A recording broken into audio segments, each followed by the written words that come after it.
Salut mon ami, j'espère que tu vas bien. Je te présente aujourd'hui, j'espère que tu vas bien, tu as passé une bonne semaine, tu as passé aussi une bonne semaine. Hein, voilà. On arrive au week-end, demain c'est vendredi, c'est bientôt le week-end. J'en profite pour te faire une vidéo d'un haut moteur Bidalo qui est sorti il y a très peu de temps. Alors tu sais que j'adore cette marque, après Vendée, comme la marque Stachys hein, d'ailleurs. Mais là je te présente ce moteur là. Il est sorti il y a quelques semaines. Je suis super content de l'avoir entre les mains parce que il est trop bien. Il est trop bien. Donc j'en profite pour te le présenter en vidéo. C'est un moteur qui se décline pour l'instant seulement en Derby et AM6 je crois. AM6 je suis même pas sûr à 100%. J'ai même pas fait, en fait j'ai pas fait mon boulot correctement. J'ai pas été voir s'il était décliné en AM6, mais je pense que si.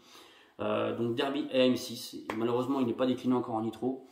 Je dis pas encore, j'espère qu'il le sera, mais sincèrement, je suis pas sûr. Bidalo avait déjà fait un 70, un WR, et il n'est jamais sorti en nitro. Dommage, donc j'espère qu'ils sortiront 80 cm3 en nitro, parce que vraiment c'est un putain de cylindre. J'adore, sincèrement j'adore. Dans tout, je vais essayer de t'expliquer vraiment ce que j'adore dedans du mieux possible, essayer de trouver la bonne façon de te dire les choses pour te dire ce que j'apprécie dans ce cylindre là.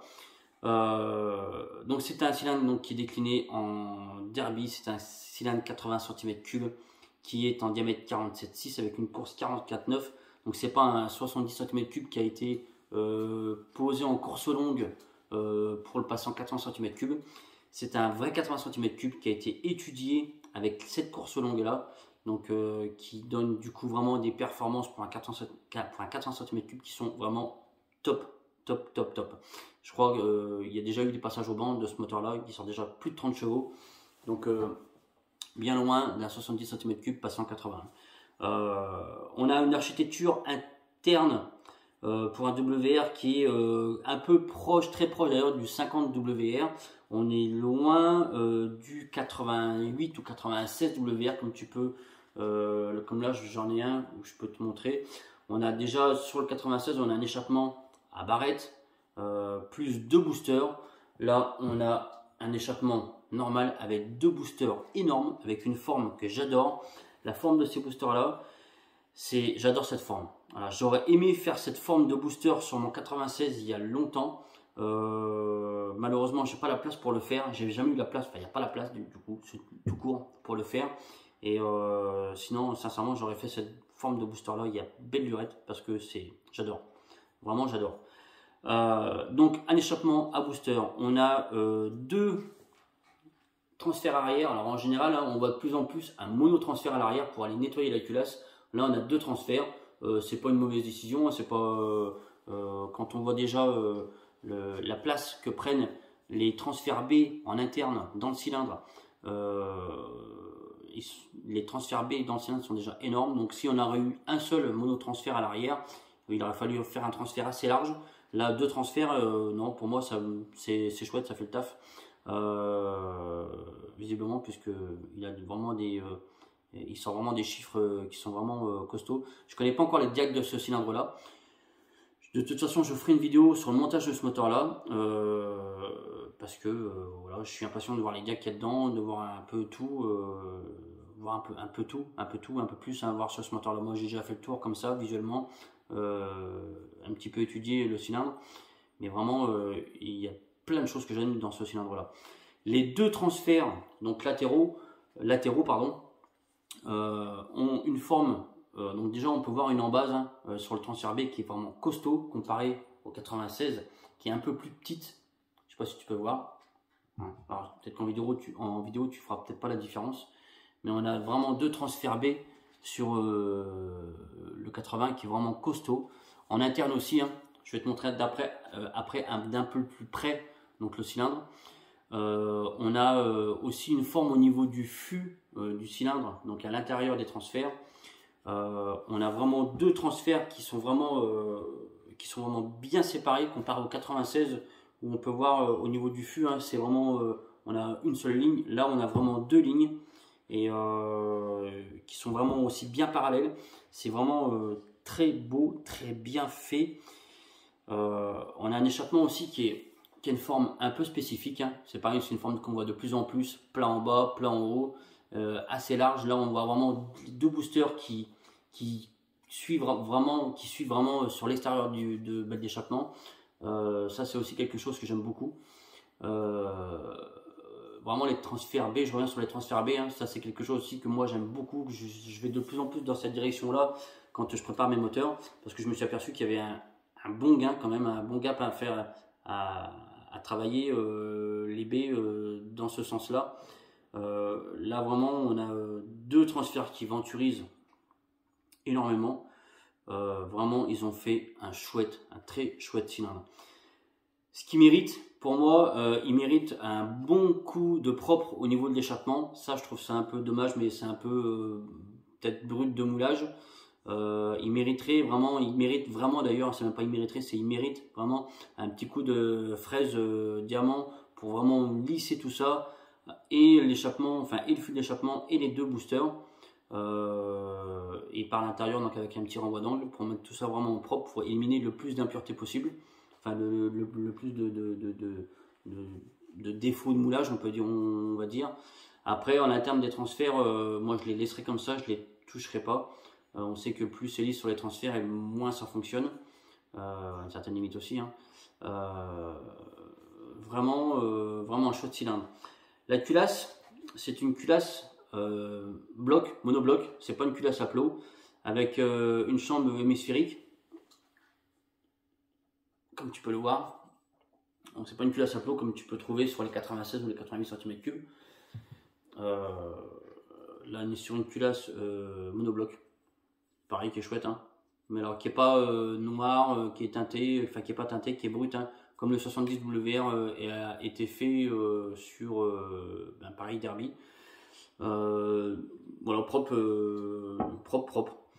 Donc le moteur est livré avec des joints d'en base, donc les jointeries de culasse et les 4 petites vis avec des petits troncs de cuivre pour assurer l'étanchéité. On a un piston qui est quand même différent aussi du 96 ou du 88, que ce soit au niveau de l'aspect et aussi au niveau de la forme. Un piston un petit peu différent. Voilà, je vais te montrer d'un peu plus près le cylindre. Je vais venir vers toi et je vais essayer de te montrer du mieux possible pour t'en mettre plein les yeux avec ce cylindre là, parce que vraiment il est super chouette. Je peux te montrer aussi la différence d'échappement entre le 96 et le 80. Je sais pas si je donne le bon angle là, c'est pas facile. Tu vois vraiment deux échappements différents. Je peux te montrer aussi, si ça t'intéresse, je vais quand même te montrer. De toute façon, tu vas pas me répondre tout de suite parce que voilà. L'échappement du 96 hein, ou du 88, donc qui est monstrueux. Comparé au 80, mais je vais déjà te montrer le cylindre 80 cm3. Je vais essayer de te montrer ça du mieux possible. Donc en interne, tu peux voir quand même deux transferts B internes hein, qui sont vraiment super larges, qui vont vraiment chercher super loin. Ça mérite un peu plus de convergence aussi sur les deux transferts B.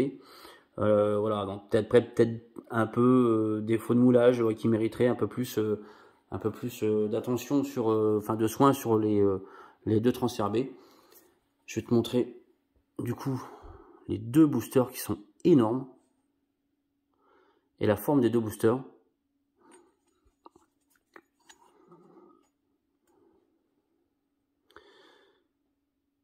Comme tu peux voir, sincèrement, j'adore. Tu vois les deux boosters à l'intérieur hein, qui suivent vraiment à l'extérieur du fût de l'échappement, donc du conduit d'échappement. Ça c'est quelque chose aussi que j'aime beaucoup.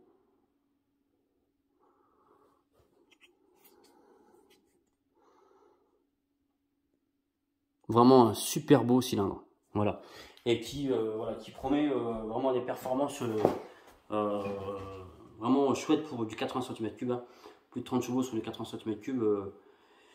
Ça commence déjà vraiment à causer. Hein. Et sur, on va dire, un montage standard, hein. On n'est pas sur du FL ou du FLR. Tu prends par exemple une moto de cross, 85 cm3, ça sort pas 30 chevaux. Hein. Tu prends une 85 XZ, de KTM, ce que tu veux, ça sort pas 30 chevaux. Retravailler, rebosser, ça peut sortir 30 chevaux.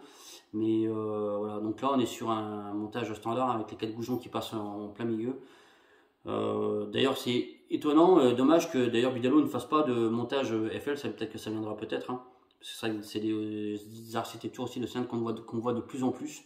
Mais je suis aussi super content de trouver encore des cylindres comme ça parce que sur un montage, nous, mob hybride ou même sur du moteur Derby standard, hein, c'est quelque chose voilà, qui se fait bien et on peut voir aussi que du coup avec des cylindrées pas trop énormes, on arrive à trouver des puissances vraiment énormes quoi. 30, plus de 30 chevaux sur un 80 cm3, vraiment bravo encore à Bidalo.